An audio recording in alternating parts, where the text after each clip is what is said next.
दान करना सफल हो, हमारा पूजा पाठ करना सफल हो, हमारी पितृ पूजा सफल हो, हमारी देव पूजा सफल हो, इसके लिए हम माथे पर तिलक लगाते हैं।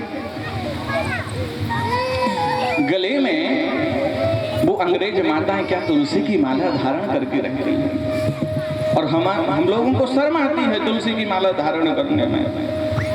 अच्छा, आपने देखा होगा एक होता है पालतू और एक होता है फालतू। पालतू जो होता है कुत्ता, पालतू जो कुत्ता होता है उसके गले में पट्टा डला रहता है, और जो फालतू होता है उसके गले में पट्टा नहीं होता है। तो हम भगवान के पालतू हैं, इसका प्रमाण क्या है? बोले हमारे गले में तुलसी की माला है। इसका मतलब ये है कि हम ठाकुर जी के पालतू हैं, हम उनके सेवक हैं, हम उनके दास हैं। इसका प्रमाण ये तुलसी की माला है। और जो फालतू होता है तो उसको तो कोई भी डंडे से मारकर भगा देता है, लेकिन जो पालतू होता है ना, उसको लोग दूर से कहते थे भैया ये उन सेठ जी का ये कुत्ता है, इसको मारना नहीं, जाओ उनको इस कुत्ते को वहां पे छोड़ के आओ। हम ठाकुर जी के सेवक हैं, हम ठाकुर जी के दास हैं। इसका ये प्रमाण है कि हमारे गले में तुलसी की माला है। शास्त्र तो यहाँ तक कहते हैं कि जिस व्यक्ति के गले में तुलसी की माला ना हो उसके हाथ का छिवा हुआ पानी भी ग्रहण नहीं करना चाहिए। हमारे गले में यदि तुलसी की माला है तो यमराज की भूल से भी हमारे ऊपर दृष्टि नहीं पड़ सकती। इतना महत्व है तुलसी की माला का। हम अपने बच्चों को, इसका कारण क्या है कि हम अपने बच्चों को अच्छे संस्कार नहीं दे पा रहे हैं। हम हिंदी मीडियम की जगह इंग्लिश मीडियम में अपने बच्चों को डाल रहे हैं। हिंदी में और इंग्लिश में अंतर क्या है? हमारी जो मातृभाषा हिंदी है वो आ से शुरू होती है। कहाँ से? आ से। आ मतलब अनपढ़, और लास्ट वाला अक्षर कौन सा है? या। आ से अनपढ़ से चालू होकर के हमारी मातृभाषा हिंदी हमें ज्ञानी बना देती है। क्या मतलब? ज्ञानी। तो अनपढ़ से शुरू होकर के हमें ज्ञानी बना देती है। और जो इंग्लिश है वो एफ फॉर एप्पल से चालू होकर के जेड फॉर जेब्रा बना देती है, जानवर बना देती है। ये हिंदी हमारी मातृभाषा में और इंग्लिश में अंतर है। अब हिंदी मीडियम पढ़े बच्चों को देख लो और इंग्लिश मीडियम पढ़े बच्चों को देख लो। एक सेठ जी को हिंदी इंग्लिश बोलने का बड़ा चाव था, पर इंग्लिश का मतलब पता नहीं। ट्रेन में सफर कर रहे थे तो उनको 3 ही अक्षर आते थे, एस, नो और थैंक यू। 3 ही अक्षर आते थे बस। अब ट्रेन में सफर कर रहे थे तो किसी सज्जन का सूटकेस खो गया, तो उन्होंने पूछा क्यों सेठ जी आपने क्या हमारा वो सूटकेस देखा है? तो इंग्लिश बोलने का तो चाव था ही, तो बोले यस यस यस। तो फिर उन्होंने कहा कि सेठ जी तो हमारा सूटकेस दो। तो इंग्लिश बोलने का चाव था तो बोले नो। अब इनको गुस्सा आया, जब तुमने हमारा सूटकेस देखा है तो देख क्यों नहीं रहे हो? एक चांटा लगाया खींच करके। तो बोले थैंक यू भाई साहब। तो मतलब पता ना हो और बोलने का चाव हो। वो अंग्रेज माताएं कभी मांस भक्षण करने वाली आज एक लौंग तक नहीं खाती, सुपारी तक नहीं खाती, और हमें भैया लोगों की तो चोटी गोल हो ही गई। सिखा, ये हिंदू धर्म की पहचान है, सिखा रखना। भैया लोगों की तो गोल हो गई, अब तो माताओं की भी छोटी होने लगी है, माताएं भी कटिंग कटवाने लगी हैं। स्त्रियां घर में बाल खोल कर रखने लगी हैं। स्त्रियों को कभी भी घर में बाल खोल कर नहीं रखना चाहिए। वहां पे महाभारत में द्रौपदी ने एक बार केस खोले थे, इतना बड़ा महाभारत हो गया था। और सोचो जब हम अपने घर में प्रतिदिन केस खोल कर फिरेंगे तो लोग रोज लड़ाई झगड़े होंगे कि नहीं होंगे? कभी हम राम पर, कभी कृष्ण पर, कभी सुदामा पर ऐसे ऐसे जोक बना करके डालते हैं हमारे हिंदू धर्म के लोग। कभी सुदामा पर जोक बनाएंगे, कभी कृष्ण पर जोक बनाएंगे, कभी किसी पर जोक बनाएंगे, और हिंदू देवी देवताओं के जोक बनाकर फेसबुक पर डालते हैं। और फेसबुक पर डालकर बोलेंगे लाइक करो और कमेंट करो। क्या कभी देखा आपने कि दूसरे धर्म के लोग अपने धर्म का मजाक बनाते हो? आजकल जहां देखो आप अगरबत्ती का पैकेट लोगे, उसमें राधा कृष्ण भगवान की फोटो, क्या जरूरत है उस पर राधा कृष्ण भगवान की फोटो की? अगरबत्ती आप लगा दिए ओम जय जगदीश हरे, और उसके बाद में पैकेट कहीं भी फेंक दिए, लोगों के पैरों के नीचे आ रहा है। किसका अपमान हो रहा है? ये हमारे हिंदू धर्म का विनाश हो रहा है, हमारे हिंदू देवी देवताओं का अपमान हो रहा है। इस पर रोक लगनी चाहिए कि नहीं लगनी चाहिए? आपने कभी देखा कि दूसरे धर्म के देवी देवताओं की उसमें फोटो छपते हों? कहीं नहीं छपते। ये हमारी हिंदू संस्कृति का विनाश है। किसी संतों ने कहा था कि आने वाली पीढ़ी कभी भी अपने माँ की आंचल का सुख नहीं देख पाएगी, क्योंकि जो जीन्स पैंट पहनने वाली माँ आंचल कहाँ से लाएगी? जो खुद जीन्स पैंट पहन रही है वो बच्चे को अपना आंचल कैसे देगी? हमारा तो कहना भैया इतना ही है कि अपने बच्चों को अच्छे से अच्छे संस्कार दो। हमारे जो बच्चे हैं, आने वाली हमारी संस्कृति है, इनको इतने अच्छे संस्कार दो कि हमारा हिंदू धर्म जीवित रहे, हमारा हिंदू धर्म बचा रहे।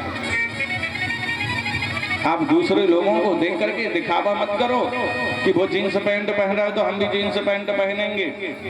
मस्तक पर तिलक लगा कर रहो, सिर पर शिखा रख करके रहो, गले में उपवस्त्र डाल करके रखो।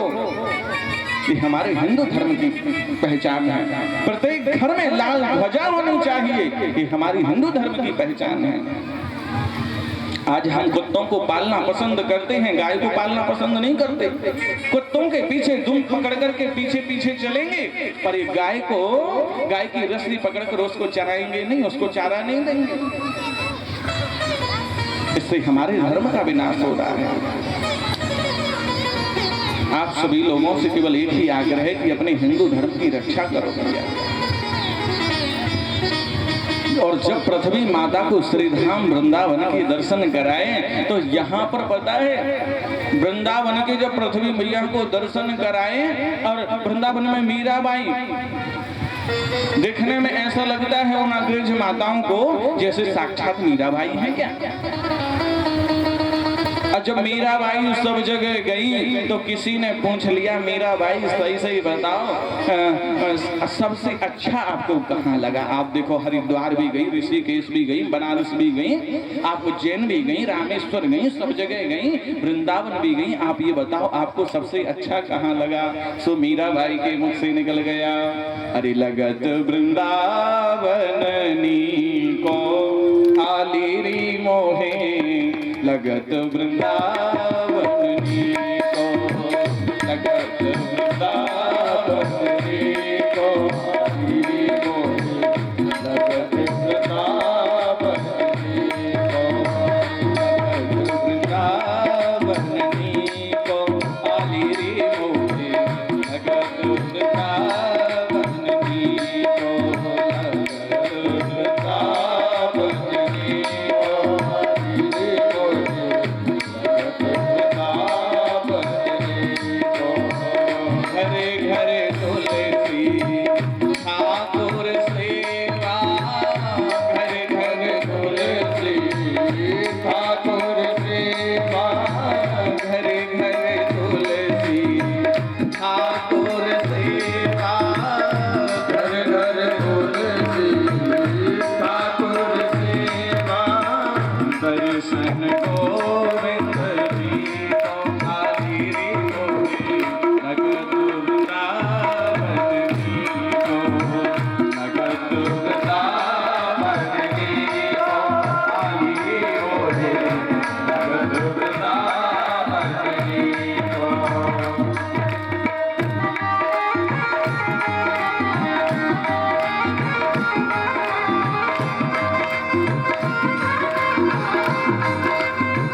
सन संत जनन को आदिरे मोहे भगत वृंदावन को भगत वृंदावन को आदिरे मोहे भगत वृंदावन को भगत वृंदावन को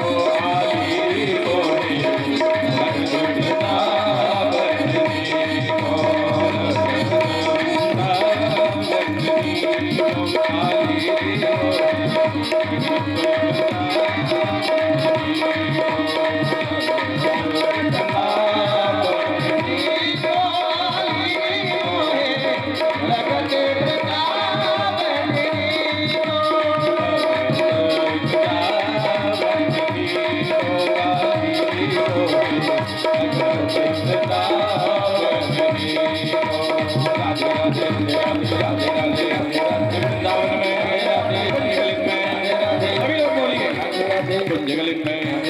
कुंजगलिन में जोर से बोलिए राधे राधे राधे राधे राधे वृंदावन में राधे कुंजगलिन में राधे बरसाने में राधे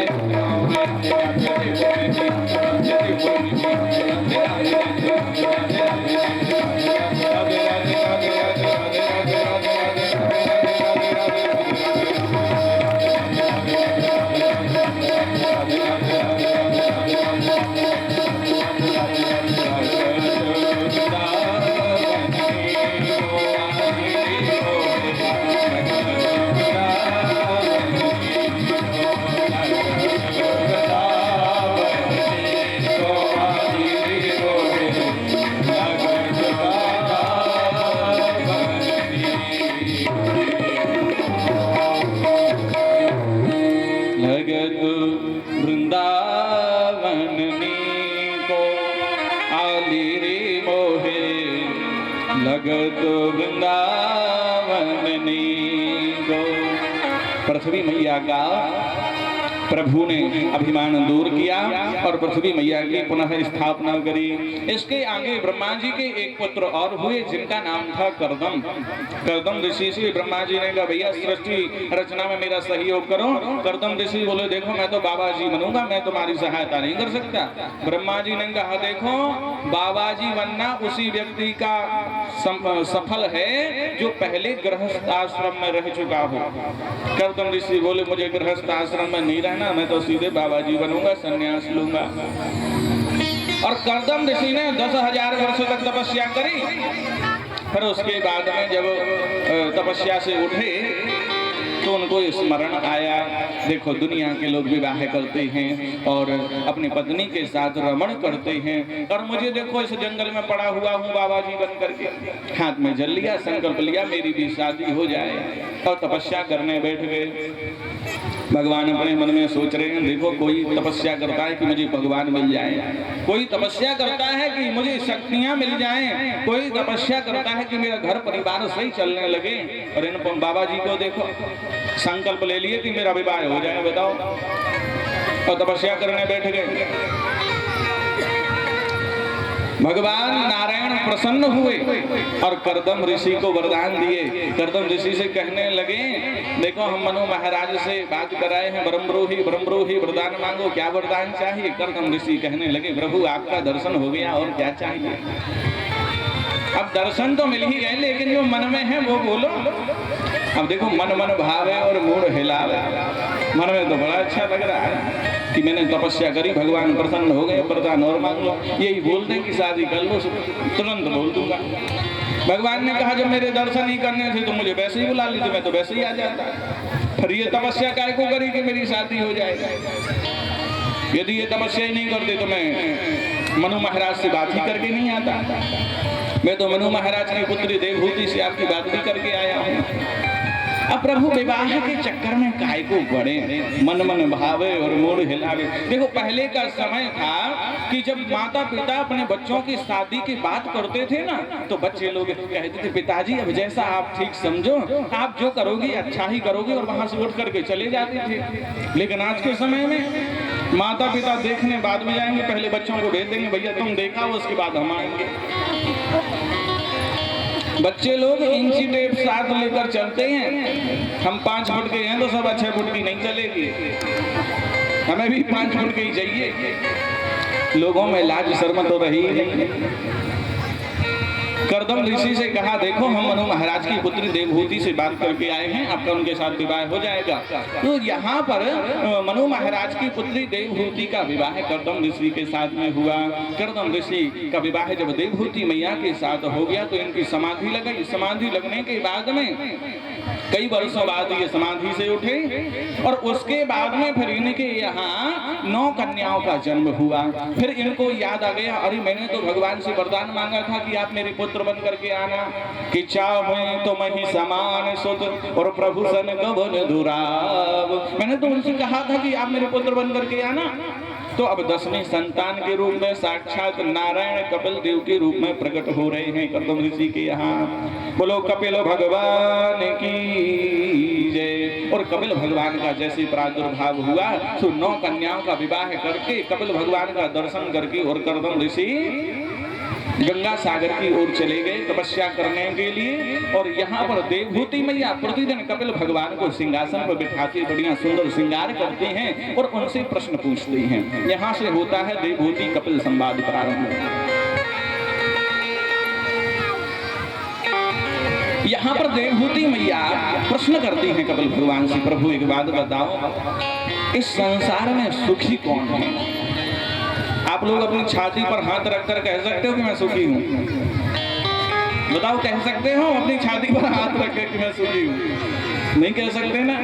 किसी को कुछ ना कुछ दुख लगा ही हुआ है। कोई पैसे से परेशान है, कोई तन से परेशान। मैं भी परेशान हूँ, आज 3 दिन हो गए मुंह में छाले हैं, फिर भी आप लोगों को कथा सुना रहा हूँ। 3 दिन से हो गए फिर भी कथा सुना रहा हूँ दवाई लगा करके। भैया लोग बड़ी सेवा कर रहे हैं, ये लगा लो महाराज जी, ये लगा लो। मैं भी सुखी नहीं भैया। इस संसार में सुखी कौन है? देवहूति मैया कहती हैं वो बड़ा सुखी रहता होगा जो गर्भ में है। कपिल भगवान कहते हैं गर्भवास समम दुखम न भूतो न भविष्यति। बोले गर्भ में मैया जितनी तकलीफ होती है ना उतनी ना तो कभी भूतकाल में हुई होगी ना भविष्य में होगी। इतनी तकलीफ होती है गर्भ में बच्चे को। माँ यदि कोई चटपटी चीज खा ले तो बच्चे को तकलीफ है। बच्चा एक पतली सी थैली में लपटा हुआ भिष्टा में पड़ा रहता है। छोटे छोटे कीड़े काटते हैं उस बच्चे की कोमल खाल को। उसको उस गर्भ में इतना दुख होता है, वह परमात्मा के हाथ जोड़कर कहता प्रभु मुझे एक बार इस गर्भ से बाहर निकाल दो।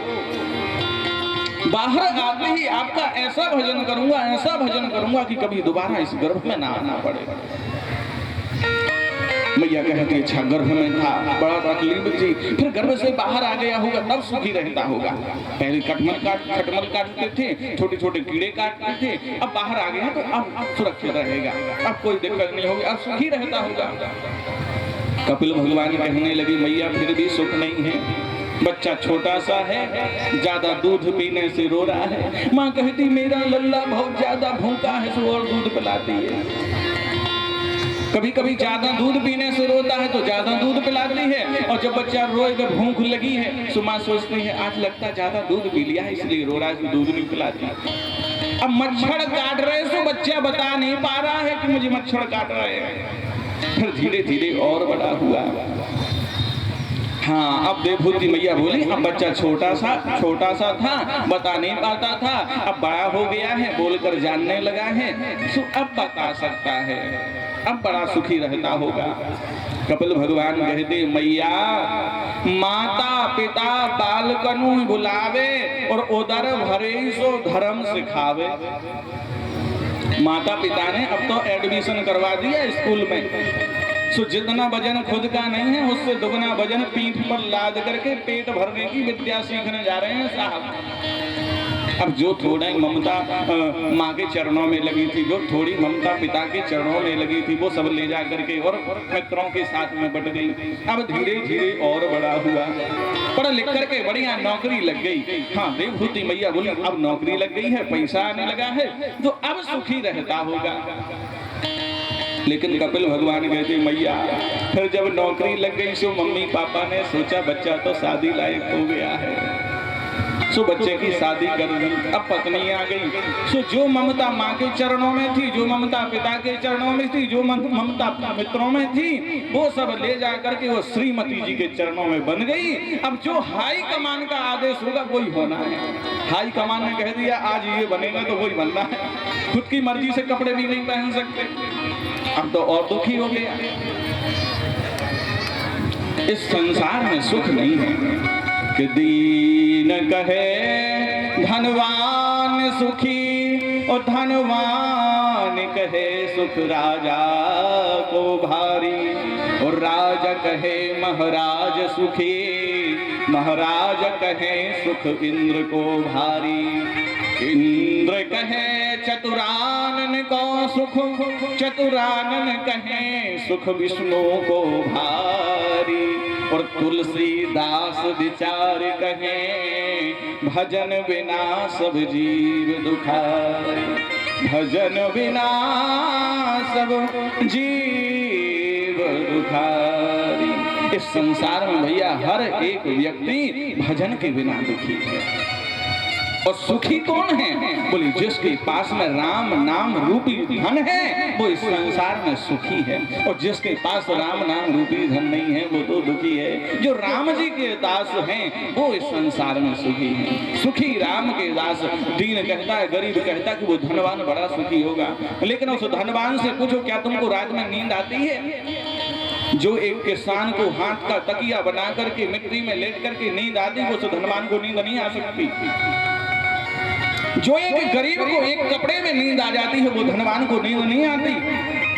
धनवान कहता है यहाँ के जो राजा सुखी राजा है वो बड़े सुखी होंगे। राजा कहता भैया हम भी सुखी नहीं, यहाँ के जो महाराज होंगे वो बड़े सुखी होंगे। लेकिन संसार में सुखी कौन? बोले जो राम का भजन करता है, जो श्याम का भजन करता है वो संसार में सुखी है। अरे भजन कर मस्त जवानी में बुढ़ापा किसने देखा है, भजन कर मस्त जवानी में बुढ़ापा किसने देखा है, भजन कर मस्त जवानी में बुढ़ापा किसने देखा है, भजन कर मस्त जवानी में बुढ़ापा किसने देखा है, बुढ़ापा किसने देखा है, बुढ़ापा किसने देखा है, बुढ़ापा किसने देखा है, बुढ़ापा ताली बजा के देखा है, बुढ़ापा किसने देखा है, बुढ़ापा किसने देखा है, बुढ़ापा किसने देखा है, बुढ़ापा किसने देखा है, भजन कर मस्त जवानी में बुढ़ापा किसने देखा है, भजन कर मस्त जवानी में बुढ़ापा किसने देखा है। हरि बोल।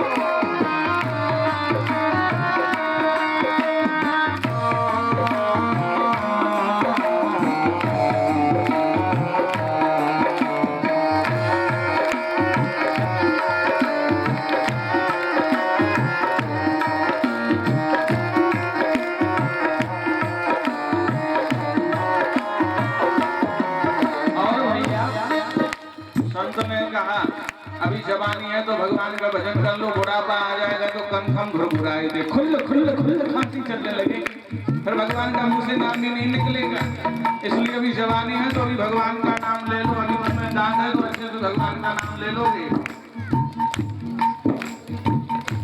आंख से अंधे हो जाओगे दर्द तुम करना पाओगे, आंख से अंधे हो जाओगे दर्द तुम कर नहीं पाओगे, आंख से अंधे हो जाओगे दर्द तुम करना पाओगे, आंख से अंधे हो जाओगे दर्द तुम कर नहीं पाओगे, दर्द कर मस्त जवानी में बुढ़ापा किसने देखा है, दर्द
हाथ से छोटे हो जाओगे दान तुम करना पाओगे। हाथ से छोटे हो जाओगे दान तुम कर नहीं पाओगे।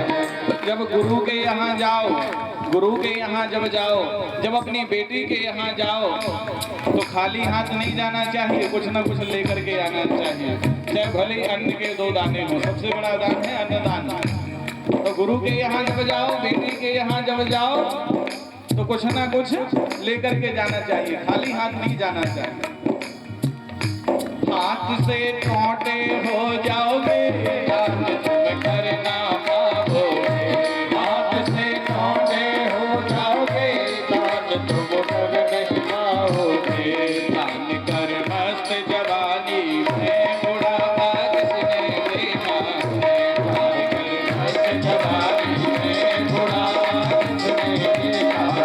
कर मस्त जवानी में बुढ़ापा किसने देखा है। दान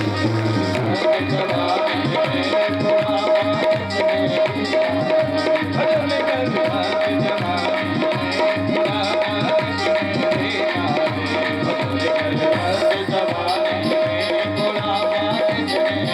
में बुढ़ापा किसने देखा है।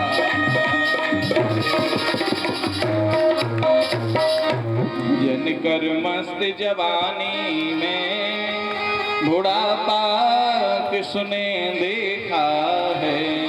कपिल भगवान ने सुंदर शब्दों में माँ देवभूति को समझाया, मैया इस संसार में केवल जो राम का भजन करते हैं वो सुखी हैं, इसके अलावा इस संसार में कोई सुखी नहीं है। कि कबीरा सब जग निर्धना धनवंता नहीं कोई, और धनवंता सोई जानियो जको राम नाम धन होय। जको राम नाम धन होय। कपिल भगवान तो गंगा सागर में तपस्या करने के लिए चले गए और देवभूति मैया का वंश आगे नहीं बढ़ा। यहाँ पर देवभूति मैया की 2 बहनें और थी, एक का नाम था प्रसूति और एक का नाम था आकृति। तो प्रसूति नाम की जो कन्या है उनका विवाह हुआ दक्ष प्रजापति के साथ में, और आकृति का विवाह हुआ रुचि प्रजापति के साथ में। और जो दक्ष प्रजापति हैं, दक्ष प्रजापति की पुत्री सती का विवाह भोले बाबा के साथ में हुआ। बोलो शंकर भगवान की जय, सती मैया की जय। यहाँ पर मनु महाराज के 2 पुत्र और थे, प्रियव्रतो न पादौ सतरूपा पते सुतौ वासुदेव सकलया रक्षायाम जगिता स्थितौ। तो मनु महाराज के 2 पुत्र और प्रियव्रत और उत्तानुपाद महाराज। प्रियव्रत का मतलब जो सुंदर व्रत करे, और यहाँ उत्तानुपाद का मतलब हम सब महाराज एक उत्तानुपाद हैं। और उत्तानुपाद महाराज की 2 पत्नियां थी, सुरुचि और सुनीति, और हम सब की भी 2-2 पत्नियां होती हैं। कौन कौन सी पत्नियां? एक सुरुचि स्वस्य रुचिर्यस्य सा सुरुचि, और एक सुनीति जो शास्त्र की नीति पर चले वो सुनीति, और खुद को अच्छी लगने वाली सुरुचि। अब हम रास्ते में चल करके पैदल चले जा रहे